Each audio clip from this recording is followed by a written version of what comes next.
नमस्कार विद्यार्थी मित्रों, आप सभी का हार्दिक स्वागत करता हूं मैं और आप सब मेरे साथ जुड़ रहे हैं हमारे college Shrimati Adisha arts and Shrimati Vidisha commerce college Dhulka की ओर से हिंदी विभाग में आपका हार्दिक स्वागत है।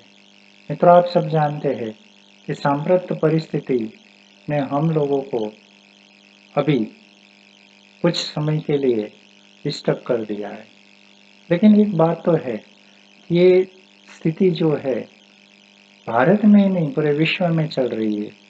पर कहा जाता है कि जब अंधेरा आता है तो उसके बाद सुबह भी आती है ना। मैं आप लोगों की चिंता भी कर रहा हूँ।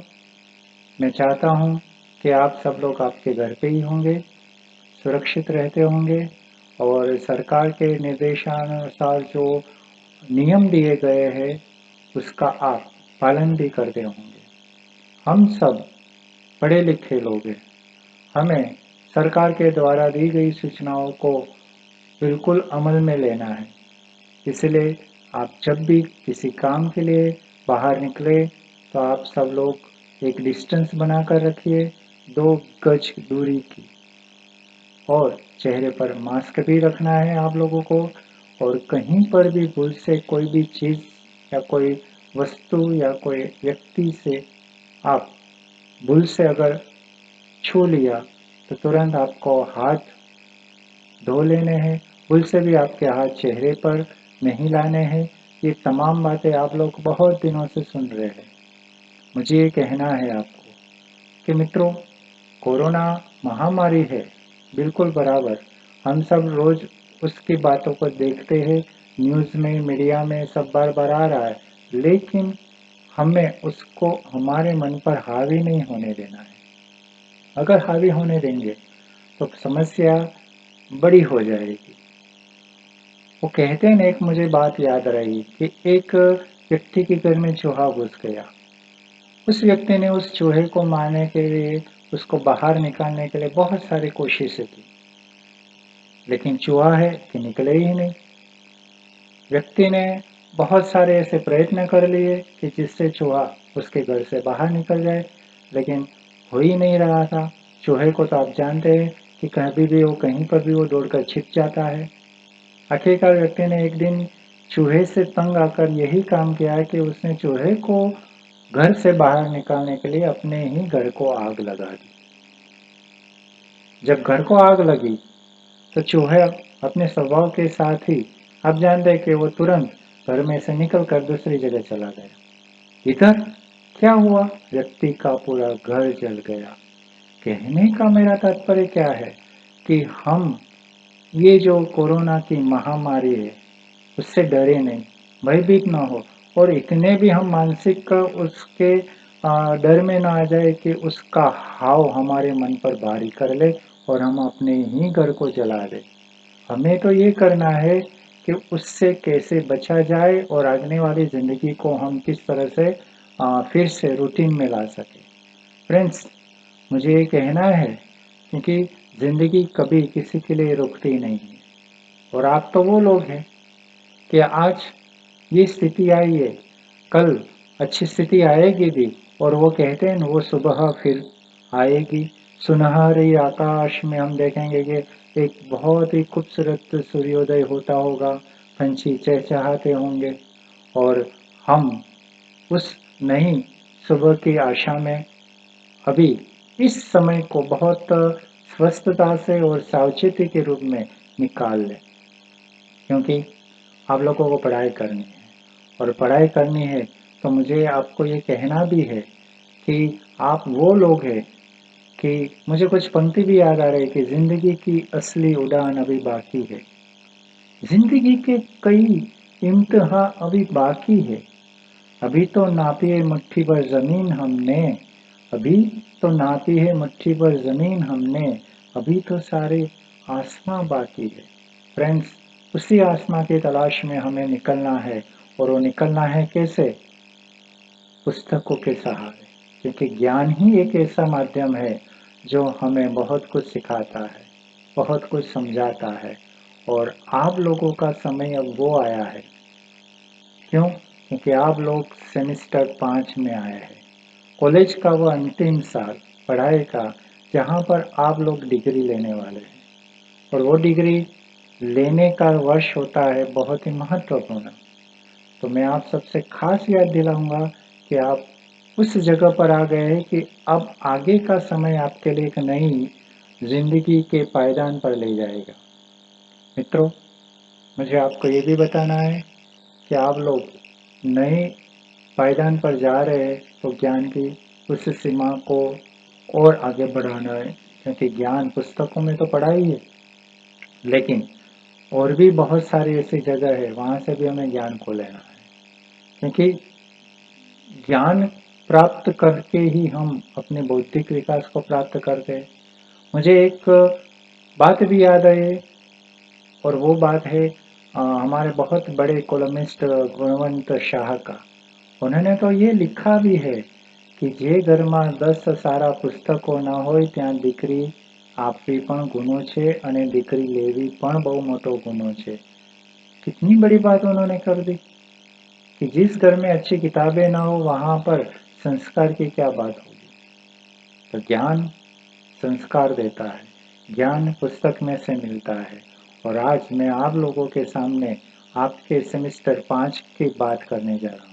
आप सब लोग उत्तीर्ण होकर सेम 5 में आए हैं फ्रेंड्स, और हम लोगों को अब आगे बढ़ना है एक ऐसे रास्ते को प्राप्त करने के लिए जिसकी मंजिल हम अभी से तय करने वाले हैं। क्योंकि लास्ट ईयर आपका ऐसा है कि जो आप लोगों को एक गोल करने के लिए तैयार करता है।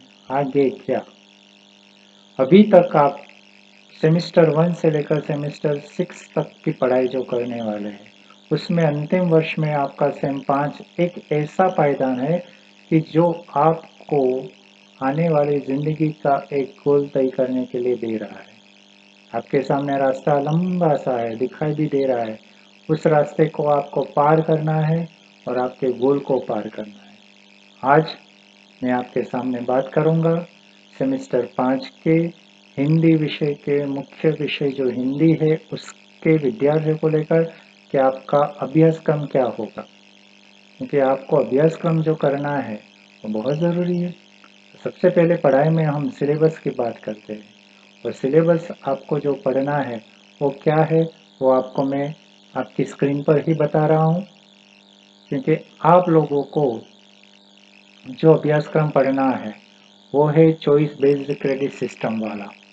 आप देख रहे हैं आपकी स्क्रीन पर कि तीसरा साल जो आपका है सेमेस्टर 5 और 6 का।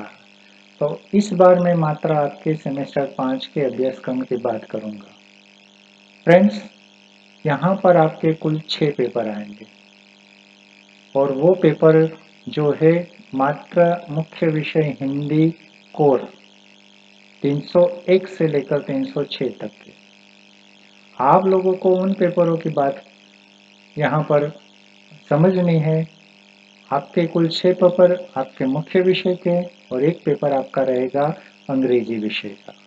कुल मिलकर 7 पेपर के आप एग्जाम देने वाले हो।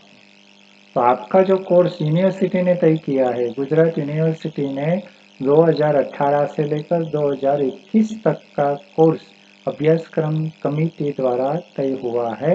उसमें आप लोगों को क्या क्या पढ़ना है वो बात यहाँ पर हम देख रहे हैं। पहला जो कोर्स नंबर है हिंदी कोर 301 सेमेस्टर 5 का, उस कोर्स का नाम है भारतीय काव्यशास्त्र। ये पाठ्यक्रम आपका 4 अलग अलग यूनिट में विभाजित किया गया है। भारतीय काव्यशास्त्र में पहला यूनिट जो है काव्य का है। उसमें आप लोगों को हम पढ़ाएंगे काव्य किसे कहते हैं, काव्य का स्वरूप कैसा है, काव्य कितने प्रकार के होते हैं, और उन तमाम बातों को जो हमारे आचार्य है उन्होंने किस तरह से परिभाषित किया है। आपको यहाँ पर जिन आचार्यों का परिचय लेना है उनके नाम भी है, आचार्य भामह, आचार्य कुंतक, आचार्य विश्वनाथ एवं आचार्य जगन्नाथ। उन्होंने काव्य की परिभाषा दी है और उनका परिचय आपको प्राप्त करना है। दूसरा पॉइंट है काव्य प्रयोजन।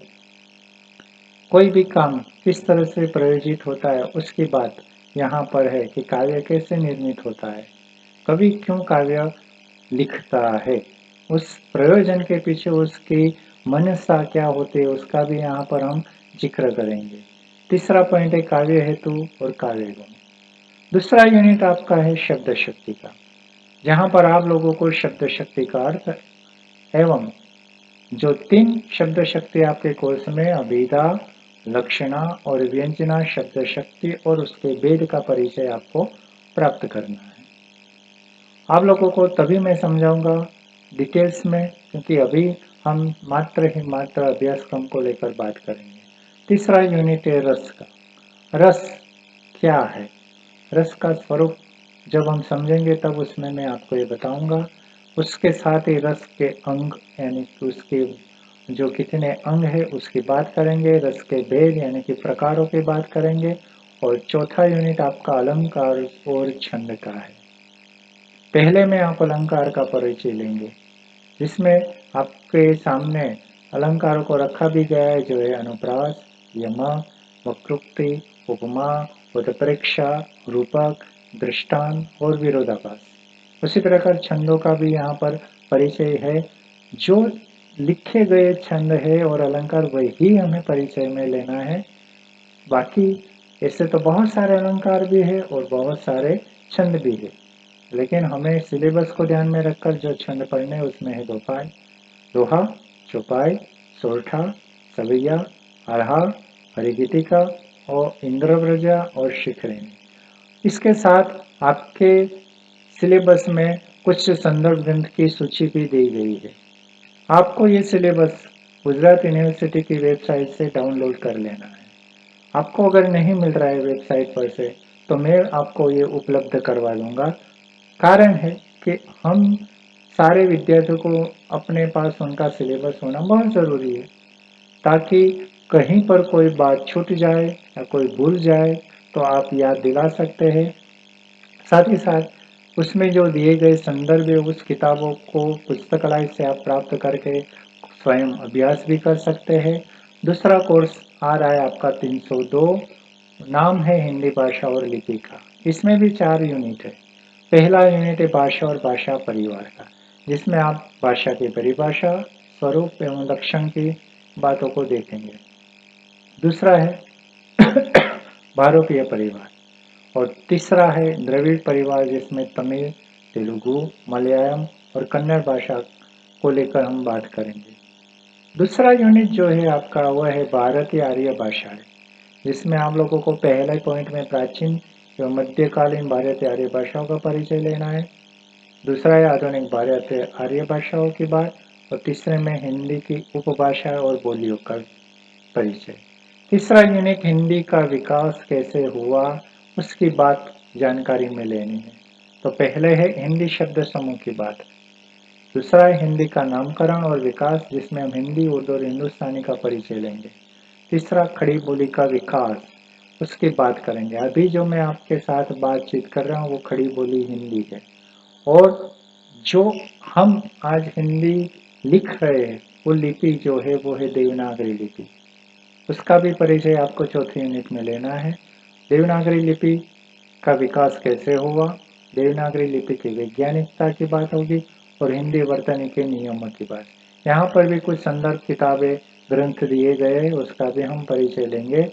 तीसरा कोर्स है 303 सेमेस्टर 5 में, जिसका नाम है हिंदी, आधुनिक हिंदी गद्य का इतिहास, और वो भी है 1950 तक का।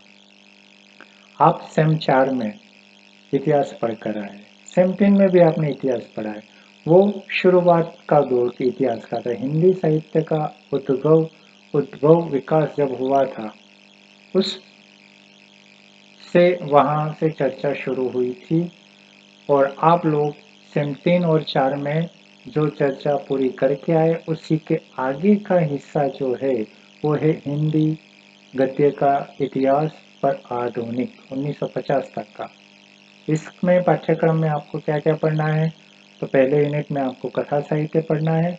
उसमें पहला है कहानी का उद्भव विकास, दूसरा है उपन्यास उद्भव विकास, तीसरा है प्रेमचंद कहानीकार के रूप में विशेष उनके परिचय को ले, और चौथा एक कृति परिचय दिया है, जिसमें जैनेन्द्र का त्याग पत्र उपन्यास आपको परिचय में लेना है। दूसरा यूनिट नाट्य साहित्य का है। जिसमें हम देखेंगे नाटक के उद्भव और विकास को, फिर एकांकी के उद्भव विकास को भी देखेंगे और विशेष एकांकीकार के रूप में हम राम कुमार वर्मा का परिचय प्राप्त करेंगे। और कृति परिचय में बहुत ही एक अच्छी किताब है मोहन राकेश का नाटक आषाढ़ का एक दिन, उसका भी परिचय हम लेंगे। तीसरा यूनिट है आपका निबंध और आलोचना का, इसमें भी निबंध और आलोचना के उद्भव विकास की बात हम समझेंगे। बाद में जो तीसरा पॉइंट है प्रताप नारायण मिश्र जो निबंधकार के उनके बारे में विशेष जानकारी प्राप्त करेंगे। और चौथा जो पॉइंट है उसमें हिंदी साहित्य की भूमिका नामक एक किताब आचार्य हजारी प्रसाद द्विवेदी ने लिखी है, उसका हम परिचय लेंगे। और अंतिम जो चौथा यूनिट है अन्य गद्य विधाएं, उसमें संस्मरण, रेखाचित्र, आत्मकथा, ये 3 विधाओं के उद्भव और विकास का परिचय प्राप्त करेंगे। और एक कृति परिचय है आवारा मसीहा, बहुत ही खूबसूरत ये कृति है विष्णु प्रभाकर की, उसका भी परिचय लेंगे। मैं आपको बताऊंगा कि आवारा मसीहा किस व्यक्ति के ऊपर लिखी गई है। एक वाक्य में कहूँ तो आप लोगों ने देवदास उपन्यास का नाम सुना है, तो देवदास उपन्यास लिखने वाले शरद चंद्र चट्टोपाध्याय पूरा नाम, उनके ऊपर विष्णु प्रभाकर जी ने आवारा मसीहा नामक एक कृति लिखी है, उसका परिचय आपको यहाँ हम प्राप्त करवाएंगे। इसके भी कुछ सहायक ग्रंथ आपके सामने आ रहे हैं। और जो आगे का कोर्स है वो है 304 सेमिस्टर, इसमें 2 है ऑप्शन में, एक है पत्रकारिता सिद्धांतिक रूप, इसका परिचय भी है। और उसमें जो पाठ्यक्रम आ रहा है उसमें पहला है पत्रकारिता का स्वरूप, उसकी परिभाषा, तत्व, पत्रकारिता क्यों है आवश्यक उसकी बातें है, विषय के आधार पर पत्रकारिता के जो प्रमुख प्रकार है उसकी बात भी यहाँ पर है। फिर दूसरा यूनिट समाचार लेखन का, समाचार की परिभाषा, उसके तत्व, समाचार के विभिन्न स्रोत और समाचार की भाषा की बात।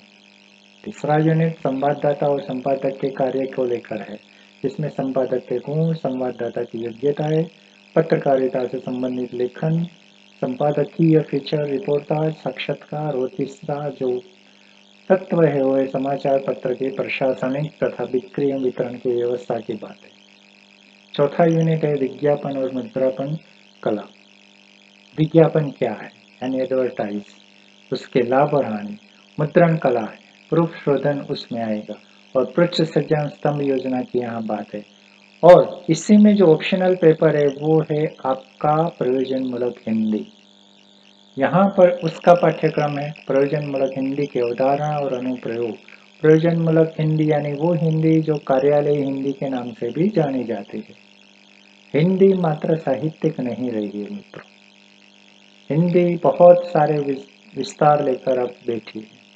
अलग अलग विस्तारों में हिंदी का प्रयोग प्रचलन हो रहा है। तो यहाँ पर हिंदी के कुछ ऐसे प्रयोग हो रहे हैं, उसकी बात आपको यहाँ पर सीखनी है। प्रयोजनमूलक हिंदी आवश्यकता और स्वरूप उसकी बात हम करेंगे, प्रयोजनमूलक हिंदी की विशेषताएं और प्रयोजनमूलक हिंदी की प्रयुक्तियों की बात आएगी।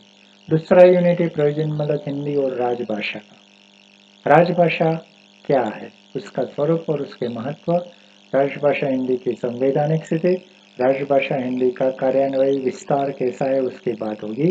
तीसरा यूनिट का प्रशासनिक हिंदी, प्रशासनिक हिंदी की प्रकृति, उसके मुहावरे, प्रशासनिक हिंदी और उसकी शब्दावली, और प्रशासनिक पत्राचार और उसके प्रकार। हिंदी प्रशासनिक पत्राचार कुछ अलग प्रकार के होते हैं, उसकी बात यहाँ पर होगी। और अंतिम यूनिट है राजभाषा हिंदी का व्यवहारिक प्रयोग, औपचारिक एवं अनौपचारिक पत्रों में अंतर, आवेदन पत्र और प्रतिवेदन कैसे लिखा जाता है और कैसे लिखते हैं उसकी बातें होगी, संक्षेपण, टिप्पण और प्रारूपण। तो ये है हिंदी का भाग।